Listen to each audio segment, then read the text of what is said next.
been around for 62 years and 15 generations. It was the first Toyota introduced into America back in 1958. And the Toyota Crown could be the next victim in an SUV worshipping world. But don't lose heart. I believe there is a silver lining behind all of this doom and gloom. Welcome back, Luxurious Fleet. Make sure to smash the like button for the Toyota Crown, the second oldest nameplate in Toyota's history. Can you guess the oldest one? Can you? Yeah, it's a Land Cruiser. The Land Cruiser's been around since 1954.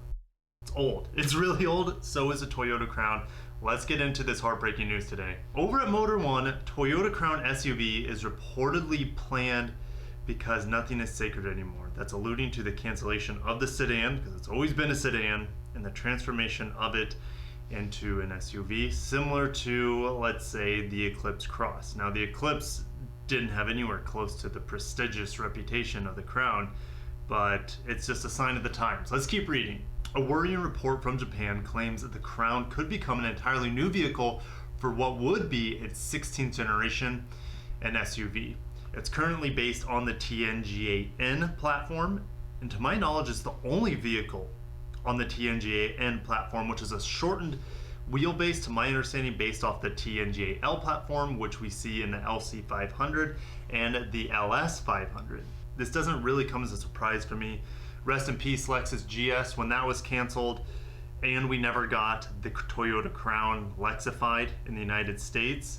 When the GS was canceled, I felt like, you know, the Crown's days were numbered, and they could be as a sedan. So according to Shinichi Shimbun newspaper, I'm sure I got that 100%, Toyota aims to keep the Crown name alive in the future, but switch from the long-running sedan body to an SUV. The source seems to be quite credible, taking into account the newspaper is mainly published in the Aichi prefecture, where Toyota has its headquarters. So the transition to an SUV is expected to take place as early as 2022 due to the dwindling sedan sales. And then in 2023, they're expecting the Toyota Crown to arrive in the United States and in China. Now they're saying it would share the TNGA-K platform. It doesn't necessarily mean it's based on the Highlander, because the TNGA-K platform is massive. It has the Benz on it, it has the RAV4, it has the Camry, it has the Lexus ES, it has the Avalon, it has the new Sienna on it. I mean, it's massive. I think there might be, I'm probably missing something as well. Kirk, what could be this silver lining that you talked about at the beginning? Well, you know how the Toyota Harrier became the Venza here in the United States? That vehicle is going to be very, very, very similar to the Lexus NX redesign that we're getting next October. Take that with a grain of salt, but that's pretty much when it's going to arrive. I could be off by a half of a month or something, but the next Lexus NX is coming based off the Venza/Harrier. We're going to go a step larger. The Crown SUV, probably make it here to America. Maybe not as a Toyota. I don't know if there's enough room in the product stack for a Toyota between the Venza and the Highlander. I just don't see it. However, what I do see is a Lexus RX being redesigned for 2020, October of 2022 as a 2023 model. And that could very well be the same thing as the upcoming Toyota Crown. And I'm hearing things in terms of electrification, hybrids, plug-in hybrids, fully electric for the next RX.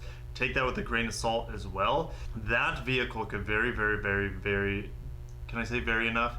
Very well be sort of the flagship for the SUV lineup.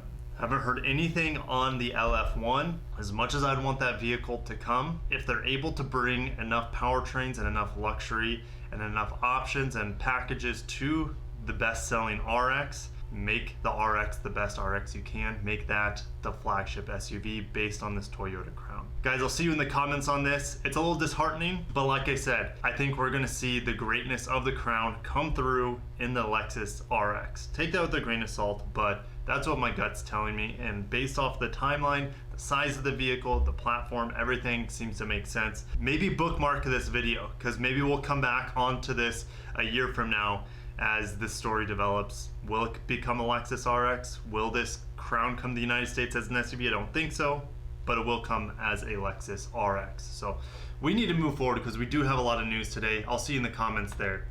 We don't get this vehicle in America as the Qashqai. I could be butchering that because, again, we don't have this vehicle here. Well, we do, but it's called the Rogue Sport. Now, it's been spied. They're saying it's going to, of course, have the new platform based off the current Rogue that was just redesigned. Now, they're saying it's going hybrid only, but this is a UK website. Maybe they provide an e-Power, because that's what it would be. It wouldn't be like a Toyota hybrid. It would be a series hybrid where it's fully electric driven, but its power generator is a gasoline engine. So the render that Autocar has, I think, is a quite good looking SUV once we get through all these spy shots.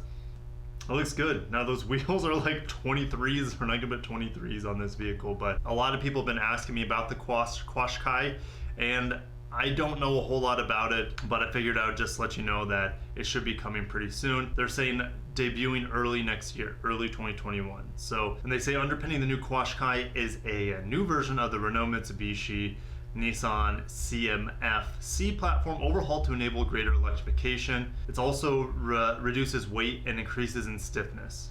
Felt like I touched on that. We need to keep moving. That vehicle doesn't get me too fired up. I know it's important for a lot of markets, but it's not that big of a vehicle here. Hyundai's Palisade has stinky interiors. I talked about this in a video maybe in the summer where owners were complaining of a terrible garbage smelling, hot, stinky diaper smell coming out of their seats. Well, it was coming out of the headrest. And Hyundai is saying, well, you just need to take it to the dealership. You can do it yourself. We'll show you how to do it, but you just need to put a freshener material in there like Febreeze. Check this out, no joke. The technical service bulletin that says that everyday household products can fix the problem. Acceptable products includes Febreeze, Pure and Clean, Zep Air, and Fabric Odor. The fix is to spray the odor eliminator in the headrest inner material and in the mounting holes. However, so you don't destroy the Nappa leather, Hyundai suggests that they bring it to the dealer to do this. This is not a fix. This is the cheapest, most disrespectful fix, in my opinion, that a company can do. They should be replacing the headrest. No questions asked. No, they're saying spray Febreeze into the headrest holes. Are you serious right now? They just spent 40 grand on a Palisade, and you're telling them to spray Febreeze into the headrest that you made smell like crap. Wow. I'm not gonna get. I'm already fired up, but I'm gonna keep moving. Boss Hunting is an Australia website, but they say the Toyota GR's Yaris becomes the 6th car to get a 10 out of 10 from Top Gear. This is unprecedented for a Toyota. Check out the company of vehicles this vehicle is in line with now. So the only other vehicles are the Porsche 918, Ferrari LaFerrari, McLaren P1, the Ferrari 250, and the McLaren 675 LT. The Toyota Yaris has the same company in terms of greatness, at least according to Top Gear. I don't doubt it. One of my followers, he just emailed me saying that Matt Watson's Car Wow video on the GR Yaris has over 4 million views in like just a couple days. He's like, this is unprecedented. The GR Yaris is going to go down as one of the most legendary Toyota vehicles of all time. Hopefully we can get a little bit more of that in the United States. We don't have any of that right now. Hopefully we get a GR Corolla, similar powertrain. Love to have that all-wheel drive. Give us that 6-speed manual. Give us that turbocharged 260 horsepower 3-cylinder. I think we'd be happy, even if it's in a slightly larger vehicle. And let's bring some of that sportiness and greatness over to the Lexus side while we're at it. Why not? Why not? Ooh, Nissan sues Carlos Ghosn for $95 million in damages. The legal actions initiated today form part of Nissan's policy of holding Ghosn accountable for the harm and financial losses incurred by the company due to his misconduct. Yikes. He's going to keep staying in Lebanon. I would too. I would never leave that country ever again. I believe that's his home country in Lebanon. But holy cow, $95 million. He probably spent and destroyed the company worth billions and billions of dollars. He flushed down the toilet for the company. He's getting off easy with $95 million in my opinion. Let's move forward. Over at New Atlas, Kawasaki's K-Racer helicopter targets high speeds with H2R motor. How freaking cool. Motorcycle powered, force induced, super speeding helicopter drone sort of thing. Freaking badass. And it has 300 horsepower that has the supercharged H2R motor. Unbelievable.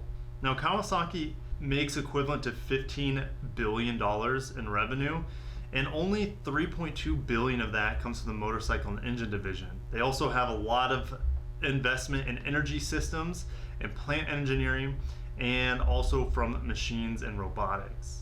$4.6 billion is from aerospace systems. They make a small range of military and civilian helicopters, as well as large turbofan engines for various Airbus and Boeing airliners. Look at it next to the H2R. My gosh, this thing is tiny. I mean, is this really a helicopter anymore when you have propellers on the front, on those wings, plus a top-mounted propeller? I mean, that's like to me that looks like an airplane mixed with a helicopter, and supposedly it's the best of both worlds. How would you like to have this thing as your remote-controlled toy? Holy cow, I'd definitely kill something or someone with trying to control this, but man, that looks so cool. I actually have some non-Japanese, non-Korean news to cover because I felt like it was important, so let's go over it. GM recalls nearly 69,000 Chevy Bolt EVs. There have been at least 5 instances of fires that could be related to high voltage batteries in the vehicles. Guess what? This is the same battery technology that was just recalled in the Kona EV. Okay, about 70,000 vehicles of the Kona EV has been recalled. Now we have the same thing happen to the Bolt, and guess who they're both supplied by? LG Chem. Doesn't look good for LG Chem, doesn't look good for electric vehicles. Holy cow, they'll get it sorted out though, but not without a huge nerf on this Bolt. So these 5 fire incidents involve the electric vehicle when it's fully charged or almost fully charged when the batteries are reported. So they're essentially bursting when they're full. They get too hot or something shorts out and blows up. In the meantime, GM is asking Bolt owners to schedule an appointment with a Chevy dealership starting Tuesday. The dealer will reflash and update the vehicle's battery software to limit maximum charge to 90%. So let's just say you spent, I don't know what they cost. I mean, it depends on obviously all the credits and whatnot. Let's say you just spent 30 grand, and that might be on the low side for a Chevy Bolt, and you're expecting to get 259 miles of range. Well, yeah, they've been blowing up. They've been starting fires, and all of them are recalled, and your 259 miles has just been reduced an extra 25, 26 miles, 10%, because they don't want it to blow up in your driveway. But that just sucks. That sucks big time. If you're an owner of that vehicle, you're expecting that much mileage, 250, 260 miles, and 10% gets taken off through a software update because it's flammable when it's fully charged. So sorry if you're a Bolt owner out there, but I feel for you guys. Daimler will shrink with EVs, autonomous vehicles, says the CEO. This is Automotive News Europe. And accelerating plans to shift the automaker beyond combustion engines, a step which will result in job losses. It will become a smaller company in the next 5 years. That's because an electric car's battery and motor have only 200 components compared to at least 1,400 parts found in a combustion engine and transmission. Oof. But we've been seeing this coming. Tesla's able to scale up so fast because their systems are so simple. The less components, the faster to build, the cheaper to build, the more reliable they are, in theory, right?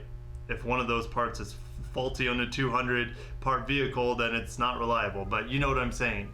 There's less things to go wrong in theory, but as long as you can stop your battery packs from catching fire. But I just felt like sharing them because it's a luxury brand. I talk a lot about Lexus, Acura, Infiniti on the channel. It looks like they're all going to be downsizing in the next few years because of the shift to electrification. So guys, if you made it this far in the video, haven't smashed the like button, definitely do it. If not for me, for the Toyota Crown. I got a couple live streams coming up. Monday night, hold on. That's why I got a phone. Calendar. All right, Tuesday night, Infiniti's unveiling the QX55, so that'd be Tuesday the 17th. I'll start streaming around 7 o'clock p.m. Central Time. And also the Honda Civic is unveiled like at the same time. So we'll have a lot of fun that night. I'll go to bed, wake up in the morning, start streaming again Wednesday the 18th, 8 a.m. for the BRZ unveil. So very exciting times as all the kids downstairs are melting down right now, so I better cut this video short. I love you guys. Take care of yourselves, take care of each other, be safe out there, and have a wonderful, wonderful day.